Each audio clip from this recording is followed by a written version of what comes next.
challenge, how do you make financial management and models within DLOs exciting at 12 o'clock and the day after an awards ceremony? So Russell sent me a nice challenge here. What I'm going to do is I'm not always going to talk too much about financial management and models within DLOs.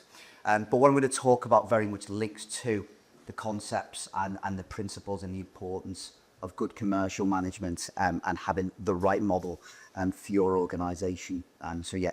Thank you to Russell, to Mike for asking me to join today as well. It's a great point. I'm going to take you on a quick Valley of Doom, just for 5 minutes. We're going to come up and we're going to talk about a lot of positive stuff. In 23, 24, they're out of date now, but we'll have 24, 25 quite soon. These are some of the headlines around the big picture on R&M spend. I do apologise. There's a few people in the room who've seen some of these stats before. So routine maintenance, this is from your accounts. It typically includes responsive repairs and voids. That was up 15% in 23, 24, owing similar increases for the 2 preceding years as well. And the middle bit is your compliance areas, your plan minor, your big stuff that isn't the asset investment stuff, wherever you want to call it. You can see across those categories there was increases as well. And I think if you look at the bottom, 21% increase in asset investment spend, which followed a big increase. I think it was 30% increase the year before. Massive increases. And some of this stuff we think does matter when it comes to the financial and commercial management side of a DLO. And this is really depressing, this one. And when you look over a 5-year period, okay, these are some of the regulators' metrics, and this is some of the stuff that your board will be looking at, like it or not. And what you can see on the left-hand side, the level of reinvestment, which includes the asset investment spend, has pleasingly increased up to 9%. Okay? I always say to anyone, if you don't understand these metrics, you should do, because your board and the regulator are absolutely all over them. But reinvestment levels have gone up, so investment in stock's gone up, which is great. Doesn't mean to say there's great value for the investment in the stock, but it's good news that people are investing back in it. New supply delivered has stayed about the same. So all the expectations to grow and develop more and the aims, unfortunately, haven't quite materialised to the levels that people were hoping they would in terms of some of the forecasts. And the real big issue, and it matters for DLO leads, it matters for everyone in the organisation, EBITDA, if you don't know what it means, you should do. Basically, ability to cover your interest payments with the cash generated in the business. That has plummeted from roughly 190% down to about 114% for the top 150 providers in England. Apologies to Northern Ireland colleagues and the like, this is just in England. So effectively, that's plummeted. And I guess a big driver behind that is overall headline social housing cost per unit has risen dramatically across the years. Some of that's good news because it includes the asset investment bit. A lot of it isn't so good news because basically it includes within repairs and within many of your DLOs really sharp increases in repairs demand and also in repair costs, which you'll have been feeling day to day. You're still feeling now. So that's that really materialising, that manifesting that in those huge increases in headline cost per unit. Operating margins, in summary, have gone from around about 30% down to around 20%. Really big shifts over the last 5 years. So it is gloomy. But I guess one of my questions on this is that how many of you feel like your team, so the leads in your DLOs, would understand these figures, would see this stuff? Can anyone give an example? Anyone say that the managers, the service leads within the DLO see this stuff? Some will. So we think this is really important. We run what's called the Future Leaders Programme, which is a commercial and financial acumen programme for middle management across housing, repairs, assets, etc. One of the things we're really trying to push is to broaden the financial horizons of middle management. We think it's really important that not only they understand the why of your organization and why you exist, but they should start to be building their knowledge now on this stuff, because this matters. Because this overall affects your performance, it affects your loan covenants, it affects your lending rates, which ultimately affects the amount of money that you're going to have within the DLO to spend. So it's really, really powerful stuff, and to get colleagues involved in early as. So yeah, that program we've been running, that's been a big thing. So capability awareness of this stuff within the DLO on the bigger picture financial stuff, we think is really important. Is any questions on any of these, by the way, as we go? And that's about the EBITDA 114 Rob for 23. But what's the factors around that? I assume increasing investment is probably moving that as well. So yeah, good question. So clearly increases in operating costs have had a big increase. And in 23-24, there was a 19% increase in interest payable for the sector. So that's everyone coming out their mortgages, like Nick has done in our personal lives, and paying bigger mortgage payments. That's a similar story, and basically 19% increase in interest payable alongside increased operating costs as well, and increased asset investment, which pushes depreciation as well. And if there's any questions on any of these, please just throw them at me as we go. This is what we do as part of we have a finance directors group. We've got about 45 finance directors that kind of collaborate with each other during the year. And what we do is we gather around the end of June. For those that don't know, you all submit a financial forecast return 30-year plan to the regulator. And we get copies of those and amalgamate those just to do some analysis. What this is showing is, it's showing that actually from 23-24 through to 2030, that orange line in the middle doesn't look very sharp. And again, some of you will see in this chart before, but that's actually a 45% increase in forecasted spend for asset investment. 45%, nearly 50 pence in the pound. And lots of you at the moment are already struggling to get people, struggling to get trades, some struggling to get surveyors. And yet the sector's going to do 50% more asset investment spend over a 5-year period on the back of already big increases. And the government wants to build 1.5 million new homes using the same labour that's available. And so the reason I think this is important from a financial management perspective is that get older people, looking after people, building your teams, ultimately will reap its financial benefits, because you're going to have to get and build your teams and keep them. And from a contractor's perspective, whether that's subcontracting or whether that's bigger contracting outside the DLO, and there's a danger that you're not going to be able to get a supplier. It's already tough. It's a supplier's market. We're already seeing major contractors doing feasibility assessments on you. So none of these days of, which contractor are we going to choose to work with? What's happening now is lots of contractors are actually looking at the VFN metrics. They're looking at your figures from your accounts, and they're trying to work out, do we actually want to work with this organization? It's a big change from 6-7 years ago. So again, the reason we think this matters is about generating your teams, looking after your teams, getting the right culture in place and all that kind of stuff. And actually then the financials at least become more within your control. And this is going to scare the life out of a few people. And again, if you just focus on the orange line, you always get struck with this type of information. You already get your ups and your downs. But if you look at the orange line, it's the average. This is from last year's FFR submission, so 30-year business plans. This is again a 5-year prediction.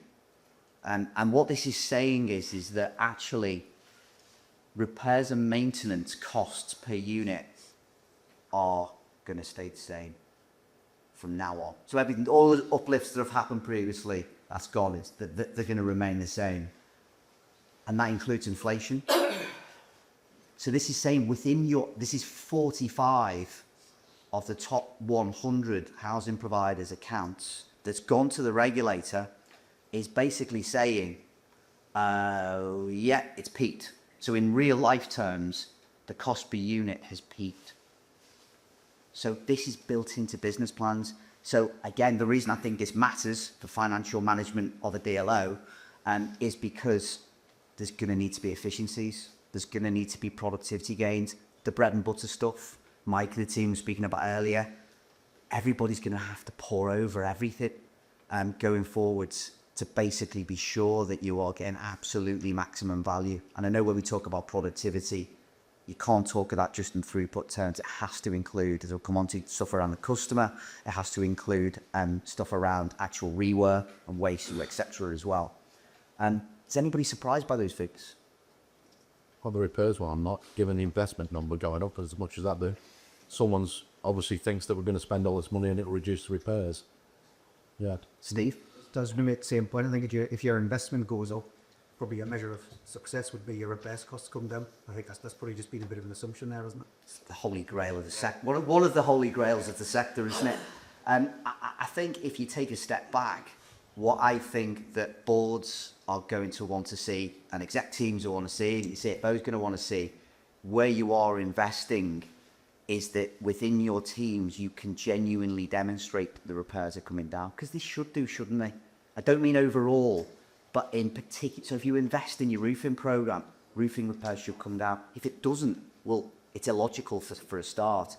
But what I think everybody within DLOs and within asset management teams is going to have to get better at doing is articulating that out to the rest of the business, because of the levels of investment that are going on. You know, we're at a point now where financial headroom for most organisations is, we've got a lot of money to spend. It might not be enough. We've got a lot of money to spend, but we genuinely need to see the results on the back of it.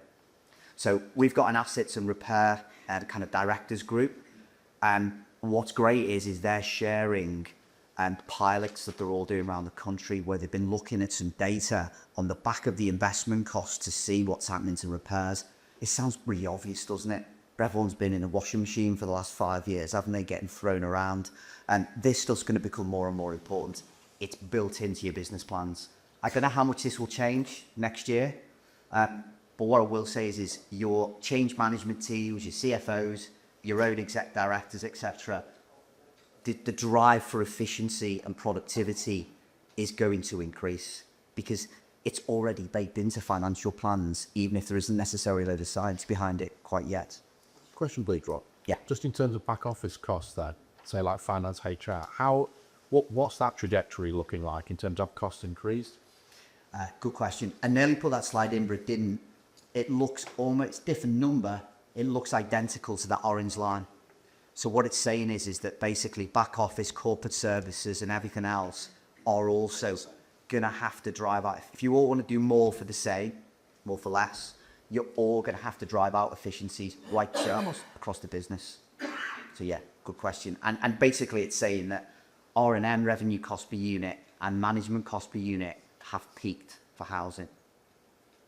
Optimistic, maybe. Naive, maybe. Let's see. What we've done is pull together this, again, through our finance directors group. We have access to all we pull together the top 150 accounts. We've done a little peer report here, which is lots of you in the room. And that's your different categories of repairs in your accounts compared with each other. Now, that doesn't mean to say, citizen colleagues, that you're really inefficient because you're at the top of that bar. What it's showing is the top bar is the capitalised spend. So citizens, you must have been investing a lot of money in your asset investment programs. Okay. But what again we're seeing is at the moment is we're seeing a bit more focus on benchmarking. Anyone got a view on benchmarking? It's got its place. It's got its place, yeah. And for yourself, where does it kind of add value? That sort of comparison, that idea of driving quartile one's customer satisfaction, but then analysing and ensuring that you're, somewhere in the efficiency sort of financially. So Yeah, so in those. yeah, in those right boxes, in those right quartiles. Yes. Good, really good plans. Anyone else got a view? I think there's been a lot of energy put into benchmarking in housing. My view is probably not with the value outputs related to the inputs. And what we're seeing at the moment, and I think this is good news, is from again, a regulator perspective, a board perspective, exec team perspective, the concept of league tables and stuff are well out the window, thank God, because you're all completely different. It's impossible to compare apples with apples. No, it really is, genuinely. And what we're seeing a general trend is that boards are looking to see whether are you in the pack or are you an outlier. And I think that is the main thrust at the moment, to understanding the benchmarking stuff. I know we're all skeptical about it, and I know overhead allocations and apples with apples and different stocks types and everything else all come into play, and which makes it very challenging when you're doing any benchmarking. But all I'd say is just the board and others are still going to look at it, so just be ready for it and be able to articulate in a non-defensive way your stories about where you're at, and that includes at a DLO level as well. When you're benchmarking anything on dip, don't be defensive. No, I think that's a big thing. We do see a lot of defensive behaviours. Oh, you're not comparing apples with apples. Why are you doing that? And it often comes from the FD. So I think my advice is don't be defensive. But just make sure you can articulate your story. And where there are can openers and you do look like an outlier, embrace it and try and look at opportunities. So again, the assets and repair leaders group we're currently can share in responsive repair insights. What we're now moving on to is asset investment rates. But the principle is so we're trying to get with that group is, say you compare kitchens and bathrooms, and let's say you compare kitchen rates. If there's a range of 7 to 12 grand for a kitchen installation and yours is 7.5, you don't need to worry about it too much, do you? Yeah, don't spend your time on obsessing over that. If it's 11.5, but it kind of doesn't matter whether it's a specification thing or whether it's a price thing, you probably won't have a look at it because there could be some efficiency sitting in there. So again, I think just trying to use benchmarking in a slightly different, more positive performance improvement way in the future is the right thing to do in my view. And all this next one does is basically says is that all of your costs went up for repairs and maintenance massively. Again, that includes capitalised investment as well. So there's no hiding. No matter what size you are, no matter where you are in the country, everybody's repairs and maintenance costs have gone up. That's no surprise to anyone. But these trends, effectively, again, coming back to the DLO level, the reason you're going to be under big pressure from your exec team, it can't carry on. So those EBITDA levels you saw before, basically the danger zone is like when you get to 100% EBITDA. If you don't understand EBITDA, you should do. And it's a danger zone. You haven't got money to cover your cost of borrowing. And most people's golden rules are in that 110 to 130%. So lots of organisations are creeping to that point. And actually, organisations in London in particular are having to sell properties, not for strategic reasons. They're having to dispose of stock to basically prop up financial performance. We're in kind of slightly uncharted territory to a degree there. So yeah, so I would just advise, understand this stuff. You might not like that your board and the exec team look at it, but embrace it. Don't be defensive. And just try and get a better understanding of your teams on the big picture, because this is why the pressure is coming. Okay, but there are, I do believe, coming back to the points made by Mike and the team at the start, after you've been in a washing machine for 5 years, I don't believe that there aren't efficiencies to be made across virtually every organisation. There has to be, because you've just been surviving for a good part of that period. So there will be efficiencies in my view. Just some focus points. So why does this matter? This is something for the Institute for Customer Service, which I really like, shamelessly kind of, not steal, but shamelessly include in our content. They found a massive link between employee engagement and customer satisfaction. So real clear correlation, to the point they say that for every 1 point increase you get in employee engagement, you get a 0.4% increase in customer satisfaction. So the stuff you're all doing around colleague engagement, you know, again, I'm going to quote Leanne and the team at Live West, the time that you've spent on that cultural side, you know, there's no coincidence the C1 is linked to, and I would say for colleagues at Gen 2, you know, work around engagement and stuff. And sometimes maybe you can't quite link that to customer satisfaction. It is time and time again, it's proven. You know, engage your colleagues and your customer satisfaction and will improve. I guess why does that matter if I'm talking about financial management of DLOs? What the Institute for Customer Service has also done is demonstrating and shown that engaged customers means better financial performance. So the best organisations, don't worry about the detail too much here, but basically if you achieve a higher than sector customer satisfaction performance, you're around 10% percentage points better on that. EBITDA performance, again, financial performance improves significantly. So this myth that I think used to exist in Howden, and many of you have been around the sector for years, it used to be do you want good customer experience or do you want low cost, take your pick? I do think there was a lot of that about. It's rubbish.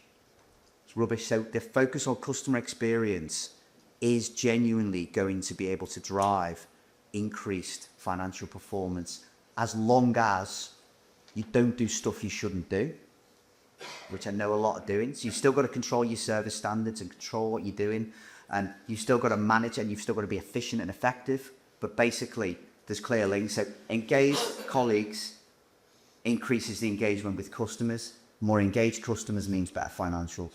So that's why we believe this stuff matters. This is something I think. Do you have Naomi from Places for People present at one of the sessions? I'm not sure. No. Okay. So this is a lady at Grand Uni who worked for Grand Uni, now works for Places for People. This is everybody's looking at measuring your customer data with good reason. So let's learn more. Voice of the customer. Let's learn more about the customer.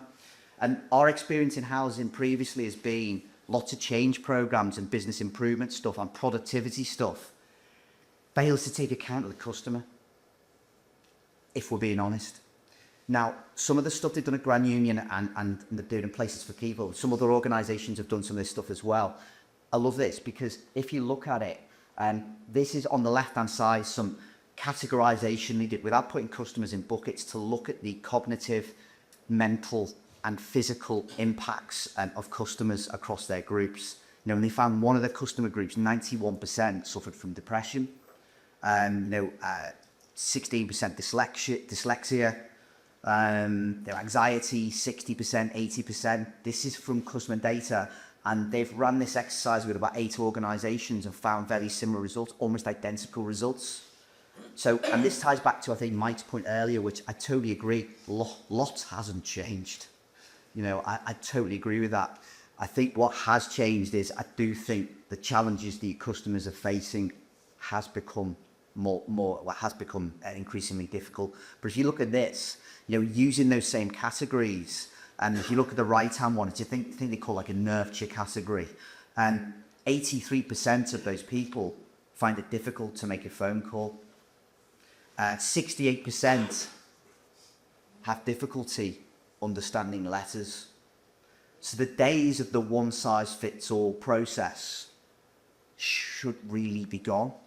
To what degree you flex that, it's up to you as organisations. But if you continue to do the things you've always done, again referencing the first presentation, some really good points around that, you've got waste built into your processes. So again, within that deal, you need to look at your processes slightly differently and link your processes to what you're learning about your customers. It's really key. And a lot of customer experience teams are really focused on that at the moment, aren't they? In trying to link those two things together. Okay. And the right financial model for your DLO. Wow. So I guess to maybe HMS colleagues, sell external services, out to the open market, and is a trading account and a P&L mentality essential in that environment? Yes, 100%, of course it is.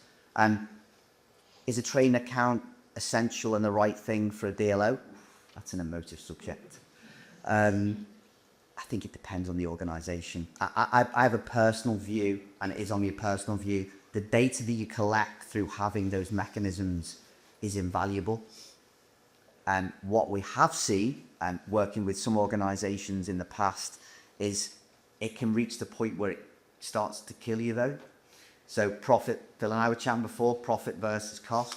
The minute you don't know what something costs you in cash terms, out the door of your whole organisation, you're probably in trouble a bit, because you become a bit obsessed with price and turnover and the like from an internal perspective. Different when you're supplying to an external customer, very different. When it's internal, it is wooden dollars. It is wooden dollars. And that's not to say that the mechanism isn't right. And so am I a fan of trading accounts? Yes, for the right reasons. Yes, when it aligns with the rest of the organisation. Have we worked with organisations where we've had to strip the whole thing out? Yes, because it was creating such dysfunctional behaviours that actually something radical was needed to change it, to strip it out and go back to cost per unit, cost per job, proper labour and sales, etc. So basically, the answer to that one is it needs to be aligned with what you're trying to achieve as an organisation. I don't know. Any views on that one? Phil? Come on. Totally agree. I think you've got to have a trading account of some description to ride the acres. One, it does resonate with the whole issue around culture of your organisation, your people. Setting that target right at the start and finding that balance between satisfaction, profit, and showing what value the money really all about. And I think the industry's really struggling to educate the middle and senior managers to do that, and that's where challenges for him. Definitely, that Future Leaders programme I mentioned, we mentioned about 150 managers go through it. It's been fascinating as a programme. It's been really good because actually, I don't think some of them have necessarily had the skills, the training, the background to understand some of that financial awareness and commercial acumen side of things.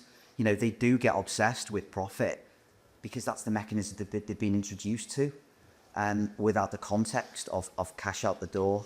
So yeah, I think it's just getting it right for your organisation and making sure that constantly, if anybody checks or tests you on it, you can actually quote. We've worked with organisations where we've asked them how much you're paying for, what's your actual cost for a boiler installation.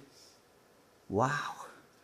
I mean, like literally, it's taken weeks to search around the organisation to get that information. How can that be? So it's just testing yourself and your teams that you've just got the model right.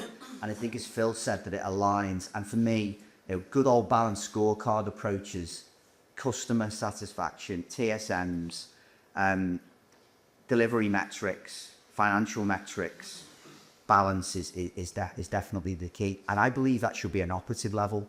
So I think for every operative, you should have a balanced scorecard for every operative that looks at that whole suite you have. So yeah, they get the right model, which I know is kind of part of the gist of today. It depends on the organisation, but I think it'd take a brave organisation now to strip those mechanisms out because there's so much reliance on data, and that repairs data and assets data has to be aligned and joined at the hip more than ever. Okay, I'm going to whiz through these ones, and I guess we just have a view, get a deep understanding of every single cost area, map out your costs. So take it away from the numbers and map it out. Yeah, however that looks like for your organisation, it starts to just give you good visibility. So produce maps on your cost base is a recommendation we always make, and look at what we call the cost drivers that sit underneath them. What are the things, if you tweak, will make a big difference on the financial performance of the DLO? So understand every nook and cranny, yeah? However, once you've understood every nook and cranny, don't treat everything of equal nature. Again, the sector tends to call every metric a KPI. Key is the first word in that. Other sectors we worked in, might have 10 KPIs for the whole organisation, and they're a lot bigger than some housing providers. But try and look at these and think about what are the things, if you unlock will make the biggest difference.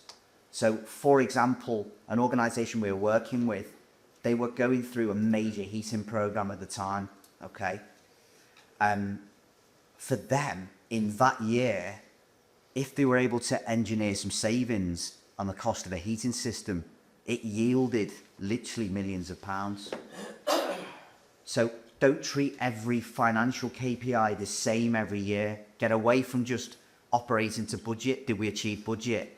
Because, yes, that's important, but actually you really do need to understand which are the biggest levers that are going to make the biggest difference. And areas like productivity, inevitably, some of your biggest levers are going to sit in those areas. So how can you possibly get your frontline staff as productive as possible? I know it's not a new topic at all, but try and have a think about which ones, if you were to increase by 5% in your teams, which ones are going to make the biggest difference. Don't treat everything of equal value.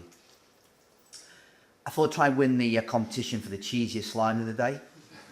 So hopefully I've managed to do that with this one. I guess when it comes to labour, it is the biggest area. Productivity is important. I'm all for effectiveness over efficiency. So if you're getting the gas team to go and do an inspection in the property because they're in there and they've got to check for all these asset silencers, you need to look at effectiveness over just efficiency. That's really, really key. I think benchmarking wise within productivity, I've got a view, I think when you try and benchmark across organisations, so I think someone mentioned before about sharing jobs per day or wherever it may be, it can help, yes, can help. My view is the best benchmarks are under your nose. So your best performing staff will probably be your best benchmark because they're in your stock, your properties, they know your services. So just getting others up to that level, and I know that's not that easy at all. If you can get those up to the top performer levels and frame it positively, and that will be amazing, the level of financial gains you can get from some of that. So yeah, it's just an easy one to miss. So I think it's really under your nose. Labour will continue to be the biggest cost and the biggest challenge because, as we said before, we've got a major supply and demand issue in the sector as well, a major issue. So again, you might have to pay a bit more as an organisation. I know some have been, actually introducing incentive, Curo, I think it is, that introduced incentive mechanisms, again, in a different format to the old ones. So they're doing some pilots. A few others are looking at incentives. Again, maybe not the old piece rates or whatever it used to be. It's a bit different to the old days where I think some of the officers were earning more than the chief exec, weren't they? I think of Scotland. But think outside the box on this stuff as well. Do your financial modelling. Grab your finance team, get them to help you with some modelling. If we pay a bit more, actually, and we look at the productivity gain you could get, it's about investment and it's about getting the right people and being able to keep those people. But it's going to be the biggest area. And if you don't have certainty and good culture, it's going to come back and bite you financially, in my view. Materials. There was a nice article by Procurement for Housing in Inside Housing the other week, and talking about back to basics. Bloody good article because it was just good old materials control. If you haven't looked at your core product list for a while, and looked at the usage, get into it. There will be savings opportunities within those core product lists. Usage by operative and leakage. Get into it again. Attack all these that you're going to need to find every penny that you could possibly find. So get into looking at core product lists and usage of them again. But don't do it once every 6 months, once every 12 months. Do it daily. Same with productivity. The best organisations we see, they look at productivity, they live it, they breathe it. It's not like once a week, once a month. It's a daily dashboard. And I compare it to production factories, the best production manufacturing plants. It's just built in, it's daily, it's on it all of the time. It's relentless pursuit of it, because if you take your eye off the ball for a bit, then it can move. Same with materials management as well. And with your material models, again, it's an obvious one. Don't forget the implications on productivity of not having the right materials model in place. Again, pretty old stuff, but go back to all this stuff again, back to basics on some of this stuff to just make sure that you're doing that what you need to be doing. Commercial and contract management skills I mentioned before, and like subcontractors and everything. Yeah, port control over subcontractors. I do have a view, and with the way you're all investing in your values and a value proposition as an organisation and your brands, which is the right thing to do because you're creating a better employer value proposition to attract people. You're spending an awful lot of time, hopefully with your teams, building up customer engagement techniques and customer training and all this great stuff. The biggest benefit of the DLO, isn't it, having your own people doing that stuff? But don't then be surprised if you just grab a subby and throw him in a property that the customer satisfaction is not as good. So build partnerships, you know, again, coming back to that, try and get longer term agreements in place with organisations with the right commercial terms in place to protect yourself.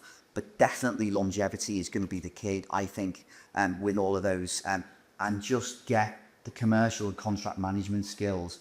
There isn't a queue of talent waiting to come into the sector in these contract management areas. I think we've all got a duty to bring the skill level up for those particular teams. But really, really key area, again, linking it back to the slides that we showed at the start. And I think, again, most would say that DLOs and repair teams probably guilty of acting in silos at times. I thought Scott's point around the C1 was really, really powerful. You know, actually, and under Jenny at Havebury, the team do work closely together. So I think it's absolutely critical that people are looking together. What we're seeing at the moment is loads of organisations looking at their operating models and revisiting them. So Carbon Homes, just to quote an example, in the North East, they moved a year ago to stick in their housing, repairs, and neighbourhoods colleagues all back in patches. And you know, first impression was, well, okay, how's that going to go? What are the aims, everything? They've said it's been groundbreaking in actually operating properly, understanding your customer, speaking to your customers over the fence, getting to know them again. It's like going back to the old days, isn't it? Basically getting to know your customer. And what they're now saying is, as a result of that, no access rates are coming down. There's a financial gain. Void losses, they're coming down. They're talking about, you know, genuine customers coming back to the relationships with suggestions to improve value for money within the services. So it's connecting with customers again. And I think there's lots of examples coming through now at the moment around organisations looking at those delivery models and operating models to connect across housing. The big wins won't just come from operating in silos, in my opinion. I think they'll come from those cross-functional teams, cross-functional structures, working much closer together. Sorry, I've probably gone a bit long on this. No, you're fine. Hopefully that was okay. Any questions? Mike? Well, I think it's about algebra. Really, really useful. The message that I think came over there really helped it is the need to save money. I know you're involved with a number of executive teams and stuff like that. What I want to know is, for me, the game changer is going to be AI. That gives the step change opportunity. The other stuff, I understand what you're saying, but it's a hard slog taking a few quid off all those different areas. And I get that when you add it all up, it becomes a bigger amount. But we love to go for the quick win. Have those exec teams that used to be got any appetite for it or not? So yeah, I would say there is a major level of interest. I mean, kind of you point out chief execs and exec team, they do like a couple of quotes before about liking the shiny. AI is quite shiny, isn't it?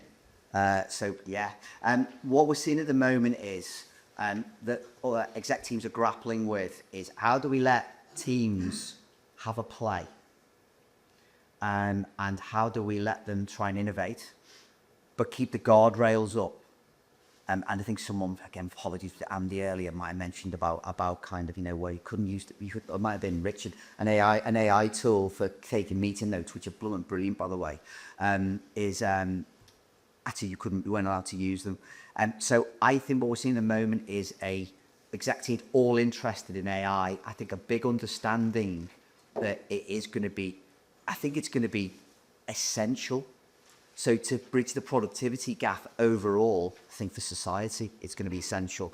I think for individual organisations, massively, Mike. So I think it's going to come in and make a huge difference. I think there's just a bit of nervousness about where, when, how. And we are seeing organisations like Platform, I think WHG have done some stuff. I've got lists of others who are having a damn good play. Carbon, again, to pick them as an example, they're actually been using quite a bit of AI around the damp and mould area as well. So it's definitely coming into play, in fact, which I'm glad about. It's probably, housing tends to be a laggard on the tech side at times. So, but yeah, I completely agree. I think it's going to be massive.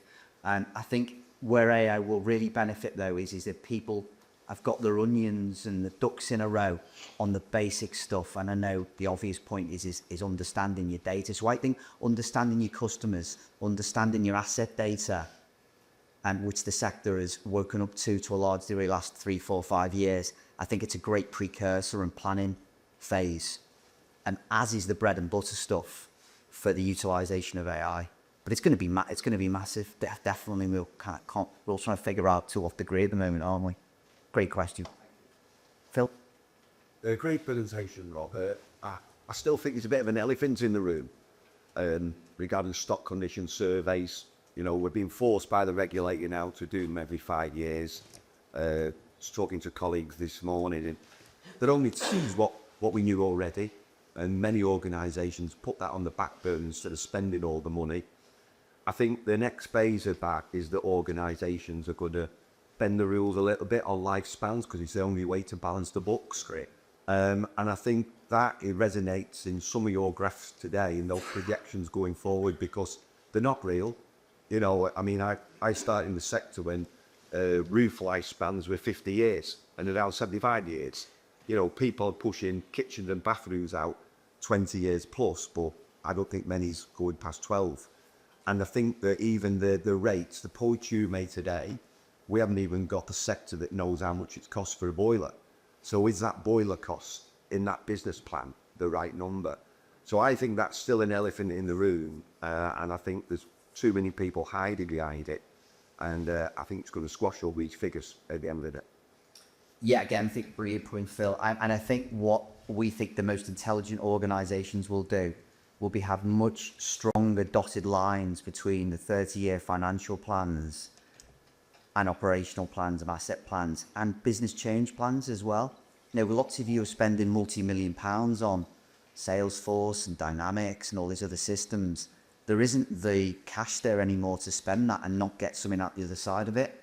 So one massive topic we're seeing brewing across exec teams is benefits realisation, which it should be at the heart of everything because you're going to need to yield those savings. But I'd agree. So, but there's no point burying your head. There's no point sweeping it under the carpet. So I think, again, like, you know, if you're a leader of a DLO or if you're a leader of the of assets or repairs generally, if you're not involved in that 30-year business plan, I'd be knocking on the FD's door and saying, I want to be involved in that, because you've got to face into these things, haven't you? And I think at times the sector's just shove stuff to the right, kind of, you know, and that's not being naive, because let's face it, every time a budget goes in, they're doing there's an FD in the land that doesn't then go, no, we haven't got that much money. Yeah, because that's, you know, the power of the bookkeeper. But ultimately, definitely more honest conversations between asset, DLO, repairs leads and FDs. And on a positive note, I definitely think that pre-COVID, lots of exec teams we saw, housing's my bit. I'm going to talk about my bit at today's meeting. I've got the assets bit. I'm going to talk about my bit. I think what COVID gave everyone for the first real time was one shared challenge. And I think a lot of exec teams became a lot closer to each other in that period. And I think what we are now seeing is this damp and mould as another example for a tragic one it's been. And I don't think that that's just, the teams are not saying that's just an issue for assets. I think the best teams are addressing these things together. So therefore the numbers, elephant in the room, let's just try and, speak to the elephant. Let's get it out there. Let's be honest about it and face into it. But yeah, again, great point, Phil. You other elephant, well, maybe you would pay better than I don't know, but another push because it is we don't talk about customer satisfaction. All falls down that route. But have we ever talked about 10 saying accuracy? I think you go to, I've been used to, so 30 years ago, it says taking pride in a property and looking after it. And it seems to be a growing sector of no consequence if that happens, because either recharge is too difficult to do, is in the 2R Fox we talked about earlier. So what we're seeing is the trend coming back. So we're now starting to see at FDs, finance teams, again, DLO teams, etc., saying that's not acceptable anymore. They can't afford it. So the good old chargeable repairs stuff, I get some of the stuff in the slides earlier, bread and butter stuff, we're seeing that coming back. In the same way that what we're seeing is you've been through a spell where you've almost been, the sector's been kicked and battered, hasn't it? By the Ombudsman and by ITV, etc. And I think there's almost been a bit of a, we're going to have to just do everything to keep people happy mentality. Expectations definitely have moved on to some degree. I do think you're right, probably, maybe that's over-exaggerated at times. What we're seeing now, again, a lot of ops directors are saying, we've defined our value proposition as a business and what we're going to do and be. Underneath that, those SLAs and service standards, I'm hearing a lot of people saying, we need to stop doing the stuff we're not supposed to do. We need to think, again, sorry to call Liv West again. Suzanne, Leanne's boss, and speaks about tram lines and giving colleagues tram lines. I love the phrase, because basically it's that whole, we're going to empower you all to make the right decisions for customers, but we need to give you some tram lines to operate within, because we can't be everything to everyone. So I think we're seeing a lot of people working on that. So I think some of that stuff there'll be savings, cashable savings again in those areas as well. Not be easy.